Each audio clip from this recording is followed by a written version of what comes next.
대청호 무인도에 국빈 숙소를 짓겠다는 김영환 충북지사의 구상을 놓고 논란이 일고 있습니다. 환경단체 반발은 물론 넘어야 할 규제도 적질 않습니다. 청주시 낭성면에 1,000억 원이 투입돼 대규모 캠핑 복합단지가 들어섭니다. 캠핑장 규모만 무려 100만 제곱미터, 국내 최대 규모입니다. 20년 넘게 이용하던 통행로가 사라지면서 중소기업들이 통째로 고립됐습니다. 땅값을 요구하는 땅 주인은 아예 도로까지 없애버렸습니다. 대기업과 사회적 기업, 지역의 시민사회단체들이 환경의 소중한 가치를 알리기에 나섰습니다. 친환경 문화축제 현장 취재했습니다. 시청자 여러분 안녕하십니까? 계속해서 MBC 뉴스투데이 충북입니다. 김영환 충북지사가 대청호 무인도에 국빈 전용 숙소인 영빈관을 짓겠다는 구상을 발표했습니다. 남이섬의 2배 규모지만 방치돼 있던 섬들을 활용하겠다는 건데 환경단체의 반발과 풀어야 할 규제까지 넘을 산이 많습니다. 김대웅 기자입니다. 추석 연휴 직전인 지난달 말 김영환 지사가 돌연 기자회견을 열고 대청호 무인도 개발 계획을 발표했습니다. 청남대 앞 큰 섬과 작은 섬으로 불리는 두 섬인데 큰 섬은 71만 제곱미터, 작은 섬은 17만 제곱미터로 두 섬 면적을 합치면 46만 제곱미터인 춘천 남이섬의 2배 규모입니다. 김 지사는 이 무인도에 국빈 전용 숙소인 영빈관 같은 시설을 지으면 어떻겠냐고 제안했습니다.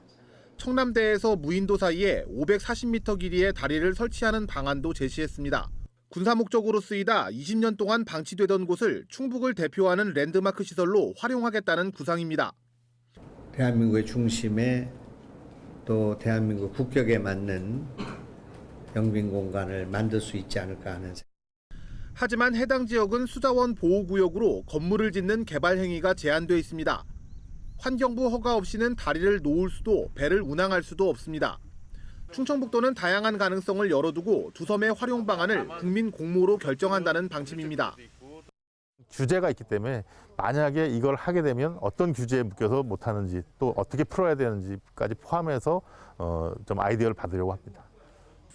환경단체는 무인도를 개발하면 충청권 식수원인 대청호가 오염될 수 있다면서 강하게 반대했습니다. 좀 성급하게 말도 안 되는 그런 개발을 추진할 게 아니라 좀 먼저 좀 알아보고 정말 그걸 해도 되는 건지 좀 알아본 다음에 그런 정책들을 좀 발표하는 게 필요할 것 같습니다. 특히 두 섬 모두 소유권은 정부에서 상당 부분 충청북도로 넘어왔지만 행정구역은 여전히 대전시 대덕구입니다. 대전시 대덕구 관계자는 충북의 랜드마크를 왜 대전에 짓냐면서 황당하다는 반응을 보이기도 했습니다. 하지만 아직 아무런 협의가 없었던 만큼 구체적으로 사전 협의가 들어오면 개발이 가능한지는 검토해보겠다고 밝혔습니다. MBC 뉴스 김대웅입니다. 재난 담당 공무원에 대한 처우 개선이 시급하다는 지적이 나왔습니다.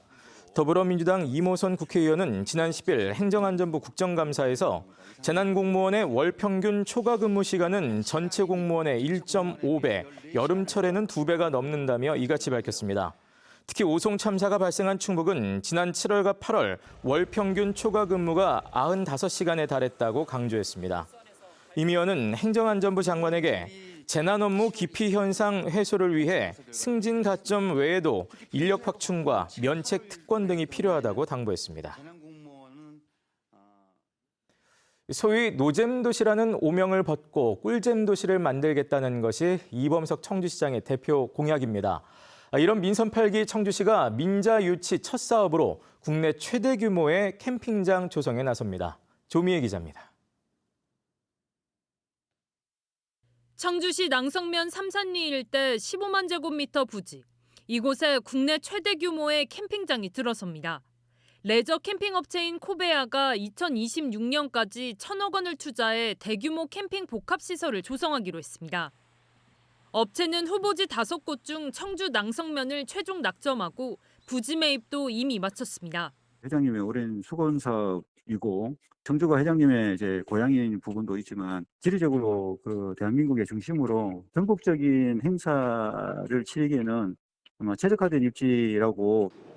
전체 사업 면적의 3분의 2 정도를 차지하게 될 캠핑장 규모는 무려 10만 제곱미터.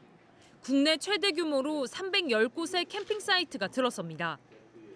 일반 캠핑장은 물론 카라반과 캐빈 같은 다양한 형태의 캠핑 시설이 설치되고 반려동물을 위한 공간도 조성됩니다. 여기에 1,200석 규모의 야외 공연장, 물놀이 시설, 썰매장, 인공 암벽장 같은 다양한 문화 체험 시설까지 마련됩니다. 코베아가 경기 가평 자라섬에서 열던 캠핑 축제도 낭성 캠핑장이 조성되면 매년 청주에서 열립니다. 신속하게 인허가 절차를 지원하고 진입도로 정도는 저희가 지원해 주는 것으로 하고 대신 우리 청주 시민들의 이용료 부분 좀 더 할인 받을 수 있고. 청주시는 캠핑 복합단지가 조성되면 해마다 36만 명 이상이 방문해 주변 관광지는 물론 지역 경제 활성화에도 도움이 될 것으로 기대하고 있습니다. MBC 뉴스 조미입니다. 나들이 철마다 주차난이 심각했던 청주 미동산 수목원의 주차 공간이 대폭 늘어납니다. 이를 위해 충청북도 산림환경연구소 청사 주변에 122면, 수목원 진입로에 36면 등 모두 158개 면이 추가 조성될 예정입니다. 이로써 미동산 수목원의 주차 공간은 모두 400면으로 65%가량 늘어나게 됩니다. 한편 앞서 미동산 수목원은 지난 2월부터 입장료를 전면 폐지했습니다. 20년 넘게 통행로로 쓰이던 아스팔트길이 하루아침에 사라져 중소기업들이 밀집한 한 동네가 통째로 고립됐습니다. 최근 소유권을 주장하는 땅 주인이 통행을 막고 통행로를 요구하다 아예 도로를 깨서 없애버린 건데요. 이에 공장들은 아예 가동을 못하게 됐습니다. 자세한 내용 김은초 기자가 전해드립니다. 청주시 현도면의 공장 밀집 지역 진입로. 굴삭기가 도로를 내려찍어 포장된 아스팔트를 깨뜨립니다. 밭을 갈듯 어느새 도로 한쪽을 모두 갈아엎었습니다. 연휴가 끝나고 출근했더니 이런 일이 벌어진 겁니다. 주말에 이제 공장들이 다 이제 쉬고 있을 때 갑자기 포크레인을 동원해가지고 옆에 있는 도로를 다 파손을 시킨 경우예요. 출근하고 나서부터는 그 모든 업체들이 이제 차량이 전면 통제가. 통행이 막히자 지나가려던 차량도 방향을 틀어 뒤로 돌아갑니다. 두 개 통행로 가운데 한 곳은 지난 7월부터 트랙터에 막혔고 남은 한 곳의 도로는 사라진 상황. 공장 단지 내 13개 업체는 가동을 일제히 멈춰버렸습니다. 뭐 자재가 없어서 일을 할 수가 없으니까. 그리고 또 뭐 만들었다고 해도 나가지도 못하고 뭐 도로가 저렇게 된 상황이라. 20년 넘게 다니던 길인데 얼마 전 바뀐 땅 주인이 막은 겁니다. 길을 계속 다니려면 돈을 내라며 업체당 1억 원 이상 요구했고 업체들이 지나치다고 거절하자 울타리까지 쳐놓고 통행을 제한해왔습니다. 그런데 좁은 길로 소형차가 계속 지나다니자 도로를 갈아엎어 그마저 막아버린 겁니다. 업체들이 석 달 전 법원에 통행 방해 금지 가처분 신청을 하고 결과를 기다리는 사이 벌어진 일입니다. 이전까지 공짜로 쓴 도로를 앞으로도 사지 않고 그냥 계속 쓰겠다? 말도 안 되는 얘기고 적당한 가격에 협상이 들어오면 얼마든지 협상할 용의가 있어요. 지자체도 개인 땅이라 개입할 수 없다는 입장입니다. 저희가 저희 개발입법에 따라서 뭔가를 제지를 할 수 있는 방법이 없는 건 거죠. 사유지고 불법에 대한 사항이 또 아니다 보니까. 경찰은 일단 통행방해금지 가처분에 관한 법원의 판단을 지켜본다며 기각되더라도 교통방해죄로 땅 주인을 입건할 계획입니다. 업체들은 청주시를 상대로 우회도로 개설 등을 요구하는 단체 행동도 검토 중이라고 밝혔습니다. MBC 뉴스 김은초입니다. 청주 우진교통 버스 기사들이 일명 오줌권을 비롯한 노동기본권 보장을 요구하고 나섰습니다.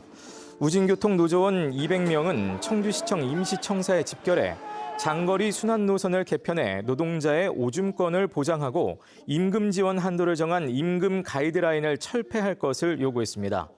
이에 청주시는 노선 개편은 진행 중이며 임금 인상은 각 업체가 결정할 문제라고 선을 그었습니다. 유아를 대상으로 한 영어 학원, 이른바 영어 유치원 교습비가 110만 원에 육박하는 것으로 나타났습니다. 교육부가 더불어민주당 강득구 국회의원에게 제출한 자료를 보면 올해 6월 기준 충북의 유아 대상 영어 학원의 월 교습비는 108만 6천 원으로 2년 전 95만 원보다 14% 이상 올랐습니다. 같은 기간 영어 학원 수도 9곳으로 2년 전 7곳보다 2곳 늘어나 해마다 증가 추세입니다. 이와 관련해 교육부는 내년부터 유아 사교육비 실태 조사에 나서겠다고 발표했습니다. 환경이 요즘 시대의 화두라고들 하지만 일상에서 하나하나 실천하는 것은 누구도 쉽진 않습니다. 자, 그렇다면 지금 소개해드리는 그린라이프 축제를 한번 눈여겨보시면 어떨까요? 김영일 기자가 전해드립니다. 푸른 잔디 위로 감성을 채우는 멜로디가 흐르고 한쪽에선 초상화 그리기가 한창입니다. 재치 있게 그려낸 나만의 작품이 나온 건 도화지가 아니라 재생용지로 만든 골판지입니다. 택배 박스나 이런 거 많이 봤잖아요. 그런 거 잘 잘라서 활용해도 비슷한 재질이 비슷한 것 같아서 그렇게 활용해도 괜찮을 것 같아요. 커피 찌꺼기에 옥수수 전분과 오일 같은 천연 추출물을 섞어 주무르면 친환경 비누가 안 들어집니다. 비누를 담는 용기도 달걀 담던 종이 용기를 재활용했습니다. 평소에는 목욕할 때나 머리 감을 때나 용량을 생각하지 않고 막 지나가나 썼는데 이제 이걸 직접 만들어서 이제 친환경적으로 하고 공기가 좋게 한다니까 마음이 뿌듯했어요. 환경을 생각하는 사회적 기업, 청년 기업들이 모인 친환경 축제 뷰티풀 그린라이프입니다. 축제 장소가 공원이라 제품을 팔거나 상호를 노출시킬 수도 없지만 환경의 소중한 가치를 알리는 일이라 적극 참여하는 겁니다. 제가 어떤 행사에 참여하면서 처음으로 취지에 공감하는 행사였던 것 같아요. 그런 점에서 좀 더 많은 시민분들이 많이 아셨으면 좋겠고 조금 더 지속 가능한 행사로 발전됐으면 좋겠습니다. 축제장을 꾸민 조형물도 재활용 종이로 만들어 몇 년째 사용하고 있고 관객을 만나기 어려운 청년 뮤지션들에게는 마음껏 무대를 펼칠 기회가 되기도 합니다. 벌써 4번째 축제를 열 수 있었던 건 대기업이 지원하고 청년뜨락 5959 등 지역기관들이 힘을 모았기 때문입니다.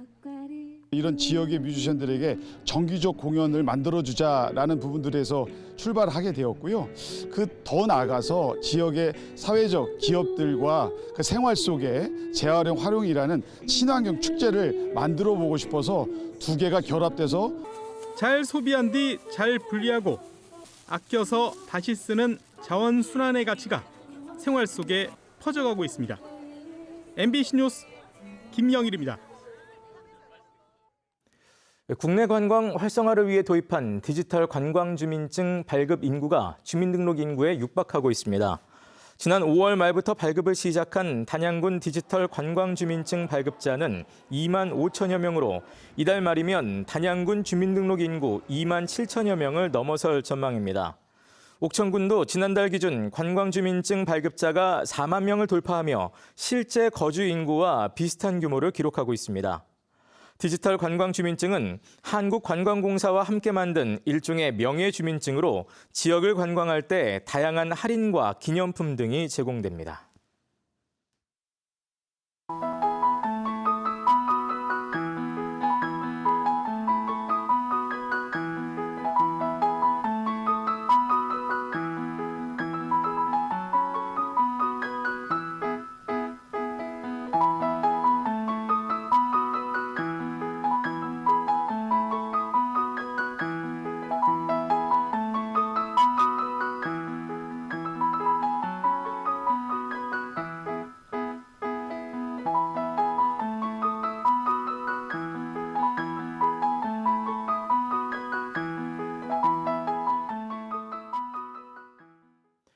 성범죄 혐의로 수사 대상이 된 청주시 의회 한 직원이 직위 해제됐습니다.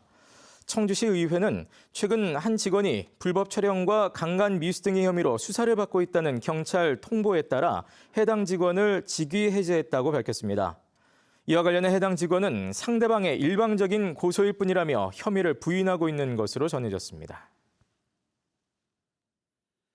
후임 병사들에게 가혹행위를 한 20대 예비역이 벌금형을 선고받았습니다. 청주지방법원 형사 1단독 이수현 부장판사는 해병대 복무 시절 후임병에게 강제로 자신의 채모를 먹게 하고 거부하면 뺨을 때린 등의 혐의로 기소된 21살 예비역에게 벌금 500만 원을 선고했습니다.